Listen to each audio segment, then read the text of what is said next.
સુરેન્દ્રનગર અને વઢવાણ બંને મેળાના ભાદાની હરાજી આવતા મંગળવારે યોજાશે। લોકમેળામાં હરાજી માટે આજે ટેન્ડર પ્રક્રિયા માટે મીટિંગ મળી હતી, જેમાં સુરેન્દ્રનગર મેળાના મેદાન માટે 6 એજન્સીના ટેન્ડર માન્ય રખાયા, જ્યારે કે વઢવાણ મેળાના મેદાન માટે 11 એજન્સીના ટેન્ડર માન્ય રખાયા છે। તો આગામી દિવસોમાં જો તંત્ર દ્વારા નિયમો હળવા કરવામાં નહીં આવે તો હરાજીનો બહિષ્કાર કરવાની ચીમકી પણ આયોજકોએ ઉચ્ચારી છે।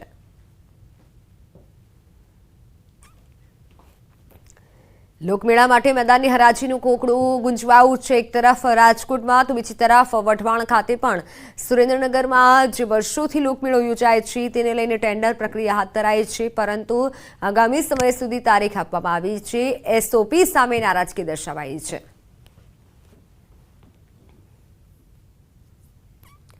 તો વાત હવે દેશી દારૂની અને રાજકોટના મોટા પ્રશ્નની।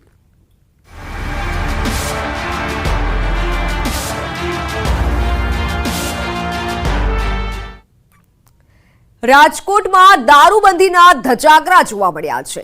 એસએમસીની રેડ બાદ પણ દેશી દારૂનું વેચાણ યથાવત છે।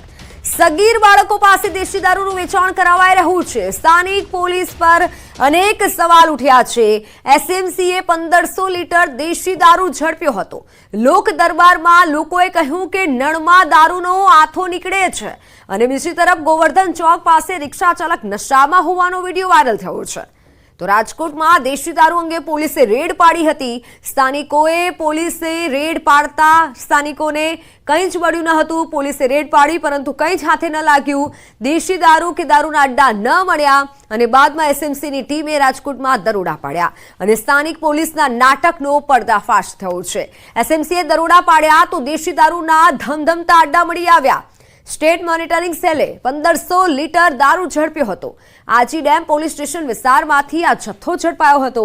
સ્ટેટ મોનિટરિંગ સેલની કાર્યવાહી પર સ્થાનિક પોલીસની કામગીરી પર હવે સવાલો ઉઠી રહ્યા છે કે સ્થાનિક પોલીસે કામગીરી શું કરી અને કેવી તપાસ કરી। અને સૌથી મોટી વાત તો એ છે કે રાજકોટ મનપાના લોક દરબારમાં દારૂનો મુદ્દો ઉઠ્યો હતો।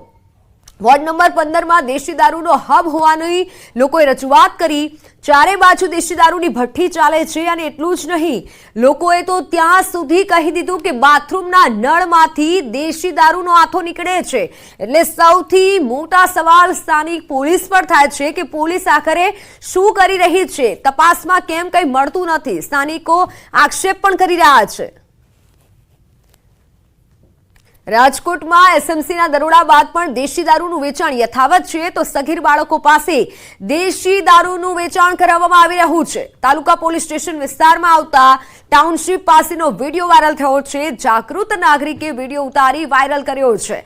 વિડીયોમાં જોઈ શકાય છે કે કઈ રીતે દેશી દારૂનું વેચાણ થઈ રહ્યું છે। એક દુકાન છે અને ત્યાં આ રીતે દેશી દારૂનો અડ્ડો ચાલી રહ્યો છે। ત્યારે પોલીસની કામગીરી પર અનેક સવાલ ઉઠી રહ્યા છે। સ્થાનિક પોલીસની આખરે નજર ક્યાં છે? ફોનલાઈન પર સંવાદદાતા અંકિત જોડાઈ ચૂક્યા છે। અંકિત, પોલીસની કામગીરી પર સવાલ ઉઠે છે કે તપાસમાં કંઈ નથી મળતું, પરંતુ દેખીતી રીતે તો વિડીયો વાયરલ થઈ રહ્યા છે। ચોક્કસ, ખાસ કરીને વાત કરવામાં આવે તો રાજકોટ શહેર પોલીસની કામગીરી ઉપર સતત સવાલો છે તે ઉઠી રહ્યા છે। ખાસ કરીને વાત કરવામાં આવે તો ગત સપ્તાહની અંદર જ રાજકોટ શહેર પોલીસ કમિશનર બ્રજેશ કુમાર ઝાના આદેશ બાદ રાજકોટ ક્રાઇમ બ્રાન્ચ તેમજ રાજકોટના બંને ડીસીપીની લોકલ ક્રાઇમ બ્રાન્ચ તેમજ સ્પેશિયલ ઓપરેશન ગ્રુપ અને જુદા જુદા પોલીસ સ્ટેશન વિસ્તારની જુદી જુદી ટીમો બનાવીને ખાસ કરીને દેશી દારૂ બાબતેની એક ડ્રાઈવ કરવામાં આવી હતી। સમગ્ર મામલે 10,000 લીટરથી પણ વધુનો દેશી દારૂનો જથ્થો છે તે મળી આવ્યો હતો।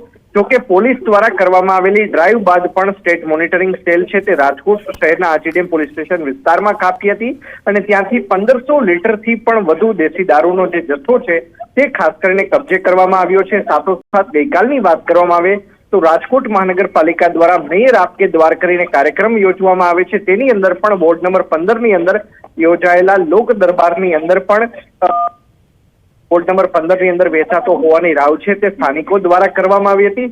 આ સમગ્ર મામલાની અંદર વાત કરવામાં તો રાજકોટ પશ્ચિમ રાજકોટની અંદરના પણ વિડીયો છે તે હાલ અત્યારે સમગ્ર મામલાના વાયરલ થયા છે। જોઈ શકાય છે કે કઈ રીતે સગીરો પાસેથી દેશી દારૂનું વેચાણ છે તે કરવામાં આવી રહ્યું છે। જી અંકિત, ખૂબ મોટો સવાલ કહેવાય અને શરમજનક વાત કહેવાય કે બાળકો પાસે, સગીર પાસે આ રીતે વેચાણ કરવામાં આવી રહ્યું છે. સ્થાનિક પોલીસ દ્વારા કામગીરી કરવામાં આવી અને કહેવામાં આવ્યું છે કે તપાસમાં કંઈ જ નથી મળ્યું. તો પછી આ વિડીયોને લઈને અનેક સવાલ થઈ રહ્યા છે. તો પછી આવા વિડીયો કેમ વાયરલ થાય છે? ચોક્કસ, ખાસ કરીને જે વિડીયો વાયરલ થયા છે તેને લઈને પોલીસની કાર્યવાહી ઉપર પણ સવાલો છે તે ઉઠી રહ્યા છે. સાથોસાથ જે પ્રકારે વિડીયો વાયરલ થયા છે તેને લઈને પણ અનેક સવાલો છે તે સામે આવ્યા છે. ત્યારે પોલીસ દ્વારા કોઈ કડક હાથે કાર્યવાહી કરવામાં આવે છે કે કેમ તે જોવું અતિ મહત્વનું બની રહેશે.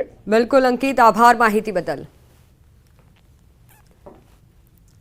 તો પોલીસ કર્મી પર હુમલા બાદ પોલીસ એક્શનમાં આવી છે. જંગલ વિસ્તારમાં પોલીસ કર્મીએ કોમ્બિંગ શરૂ કર્યું છે. પોલીસની ટીમે કોમ્બિંગ શરૂ કર્યું. ધાનપુરના કંચેટા જંગલના ઉદલ મહુડામાં પથ્થરમારો થયો હતો.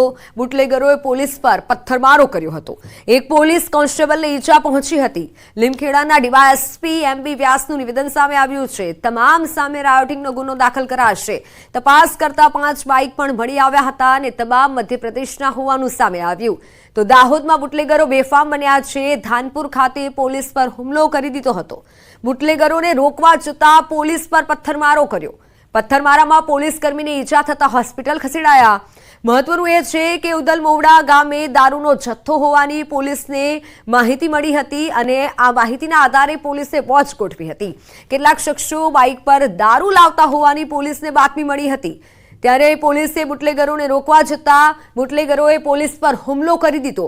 આ ઘટના બાદ કંચેટાના જંગલ વિસ્તારમાં પોલીસે કોમ્બિંગ શરૂ કર્યું છે.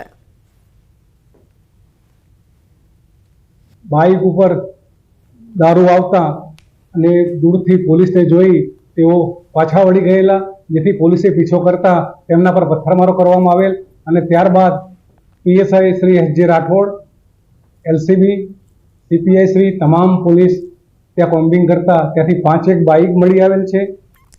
તો કોંગ્રેસની ન્યાય યાત્રાને સુરતથી ઝટકો. અમારો કેસ ફાસ્ટ કોર્ટમાં ચાલે એ જ માંગ. ન્યાય યાત્રામાં અમને આમંત્રણ હતું. રાજકારણને અમે આ કેસમાં નથી ઘૂસવા દીધું. અમે રાજકીય મુદ્દો બનાવવા માંગતા નથી. અમને ન્યાય યાત્રા માત્ર કોર્ટ જ આપી શકશે. અમને ન્યાય માત્ર કોર્ટ જ આપી શકશે તેવું નિવેદન સામે આવ્યું છે. જમાવડો કરી અરાજકતા ફેલાવે તે સ્વીકાર નહીં. રાજકીય લાભ ખાટવા ઈચ્છે તો સ્વીકાર નહીં તેવું નિવેદન સામે આવ્યું છે.